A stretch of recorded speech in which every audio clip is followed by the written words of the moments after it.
Hi everybody. This is Dr. Arvind, the past president of RSSDI.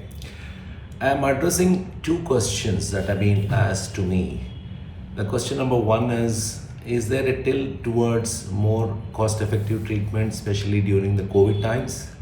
And the second question is, what's happening to SGLT2? Is it turning out to be a drug for cardiologists and not anymore exclusive for diabetologists?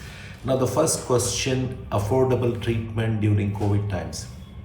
Well, it all depends on the type of patients you are seeing, the clientele that you have. Yes, there is a massive economic slowdown during the COVID periods and everybody wanted to save money. I will not hesitate to say that at least 70 to 80% of the patients actually requested for reduction in the cost of their prescriptions.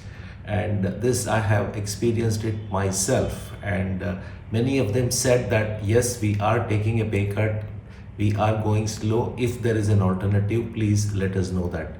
So I had to say yes and reduce the cost of their treatment.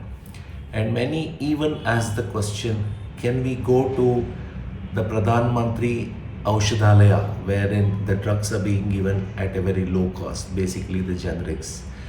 I had no alternative but to say yes. I think worldwide this problem has been faced, and many of my colleagues also would have faced the same question.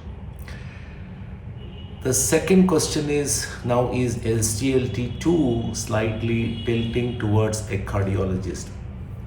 I don't think I agree to that at all. I mean, primarily it came as a drug to reduce the glucose values. The mode of action was a little different. It was insulin independent in its action, also had other effects, especially weight reduction, control of blood pressure, and its usefulness in protection of heart and the kidney.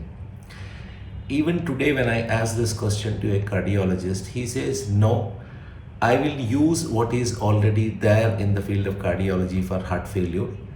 Probably SGLT2 will be the last drug which I am going to use for heart failure. So I don't think it has become a drug for the cardiologists. Yes, they may use a little more of this drug in future because it has shown effects, especially on heart failure, both in diabetics and non-diabetics.